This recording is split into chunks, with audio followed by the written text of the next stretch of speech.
The government is pledging to ramp up the removal and deportation of illegal migrants. But more than 65,000 are confirmed to have made the crossing in small boats since Labour took office. We're joined now by Migration Minister and Dover MP Mike Tapp. A very good morning to you. There are obviously some green shoots in what you want to talk about this morning when it comes to dealing with deportations. We were talking earlier with our panellists about 4,000 people from countries like the Congo, Republic of Congo, Namibia, Angola, being sent back under this, sort of new way that Shabana Mahmood, the Home Secretary, is dealing with other countries who are just being stubborn about taking back their illegal migrants here and also criminals. But as we said there, what happened when Labour came in was we are going to smash the gangs. We're going to deal with this at source. That hasn't happened because the one-in, one-out deal with France has meant actually that we've taken more migrants in than we've given back to them. And as we say, that 65,000 in small boats is actually up 13% on illegal crossings since 2024. So whilst there may be some good news this morning, actually, it's still a bit of a disaster.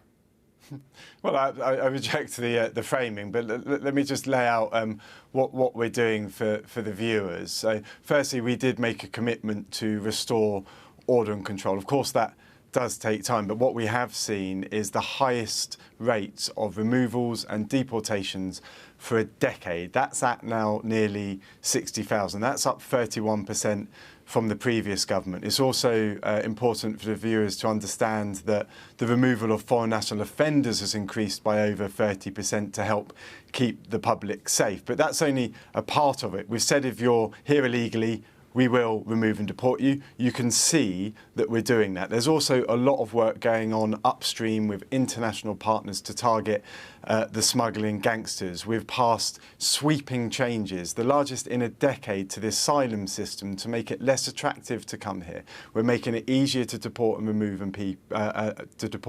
people. We're looking at safe and legal routes. We've also just 1 month ago introduced counter-terror style powers to take on the smuggling gangs. Now, bear in mind that's only been just over a month, so it takes time to have an impact. And our work with the French has resulted in 40,000 crossings not occurring. But I'm not saying it's fixed, because you're right that the data and the stats show that the crossings are quite simply still happening. But we'll keep going at this. We will keep going at this. Yeah. And I can assure viewers that this will have an impact. This is similar to the data and the stats and the crossings that we saw in 2022. We inherited open borders and an absolute mess of an immigration system, and we're working hard to fix it, and we'll continue doing that.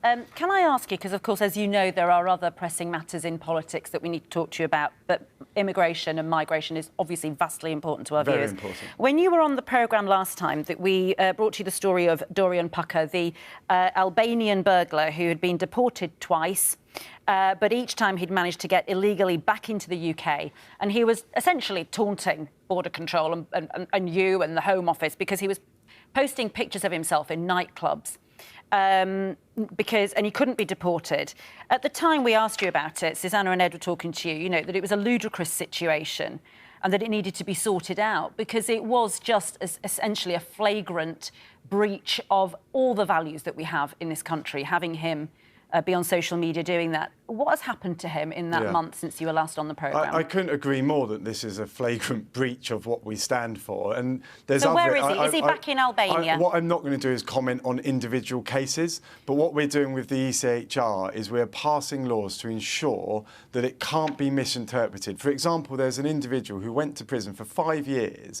We tried to deport him, but there was an interpretation to say that because he had a sibling here, we couldn't. We're working hard at this to ensure that it's easier to deport and remove people, and we will not stop at doing that. And that's why we're seeing these numbers, the highest in over a decade. Of course, there's going to be individual instances we can point to. I won't talk about an individual instance, but I will say across the board we're cracking down on that. Well, is he still in the country? What I'm not going to do is comment on individual cases. What we've demonstrated today is that... Just to be clear for the viewers, the reason you can't talk... Only because it's one of those things that gets under the skin of people. Absolutely. And we often think about migrants who come over as one big monolith, but when you see one individual, it really brings it home to, he was in a posh London nightclub on his shisha. I agree. And I've just given you another example that's wound me up. And I'm telling you what we're doing to fix it. But you can't tell us whether he's gone back. OK. I'm not going to comment on individual circumstances because I wouldn't want to prejudice anything. And I think the viewers will understand that. But they'll look at what we're doing, the fact that deportation removals are at the highest in a decade, 30% higher than under the last government. And we're working hard to restore order and control to the system. We will not stop. We will not relent. That's why we're making these visa threats to countries that won't take their people back to ensure that they do. And it's working.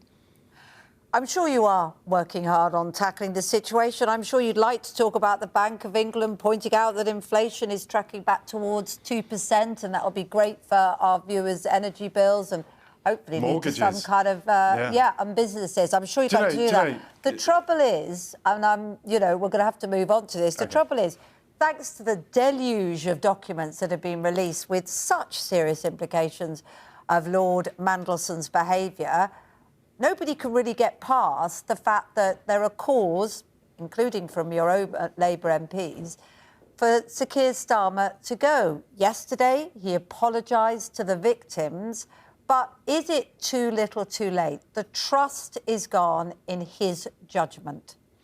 Look, Keir Starmer has apologised to the victims for this appointment and for believing Peter Mandelson in what he said. And I know that Keir Starmer is a good man, and I know that this means a lot to him, and it does to me too. And I'm here representing the government today, so I'm going to be really clear that I absolutely extend that apology too. I've worked with the National Crime Agency in the past where I've actually had to search the room of a little girl who was the victim of grooming, looking for evidence of that grooming. That stays with me. So when we're talking about this, that's what's at the forefront of my mind. That's why I'm pleased to see this apology first, but also transparency and the commitment to releasing all of these documents so that the public can have faith. And I'm really confident that once people see what's in those documents, that they'll understand. So what went wrong then? I mean, he'd already been pictured with Jeffrey Epstein in 2004. That had been published in 2019. You say you believe Lord Mandelson's lies, but what is the point of a vetting procedure if it falls down when somebody lies? Yeah, it was public knowledge, wasn't it, that there was a relationship between Epstein and Mandelson at the time. I do know that was put to Peter Mandelson during vetting, and I also know that he lied, he weaseled, he tricked his way. I know, but the point is that if you're in charge of somebody to a point, now that we know the seriousness of the behaviour of Lord Mandelson, both in government and subsequently, and the implication of the things he may or may not have seen or may not have been aware of, how could it be?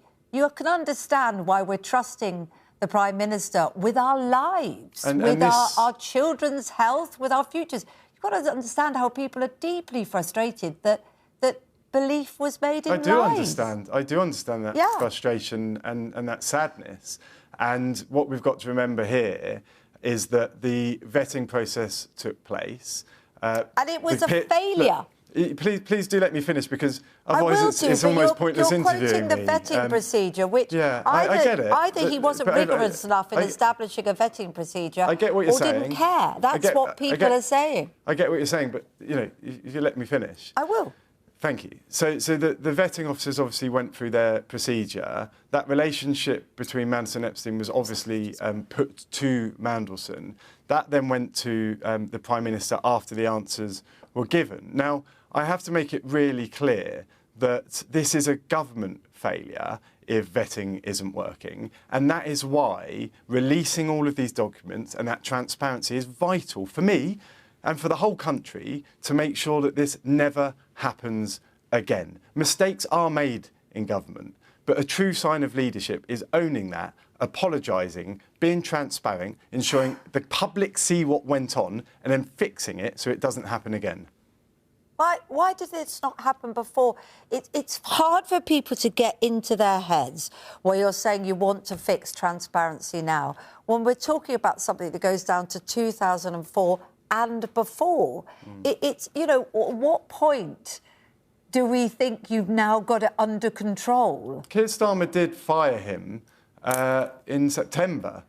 when he found out the initial stages of this. Every time he's found out more information, he's acted, and he's now obviously stripping him of his title, removed him from the Privy Council, fired him, and of course there's a police investigation ongoing, and we'll see where that goes. This is about accountability, and that's why I'm pleased to see Keir Starmer has apologised to the victims. Let's not forget the victims, and that there's full transparency on all the documents, and that will go through a trusted parliamentary committee, the Intelligence and Security Committee, who are all vetted, by the way, to ensure that national security information isn't released, but relevant data is. And we'll see that, and the public can come to their judgments. OK, Mike Tapp, thank you so much. Thank you.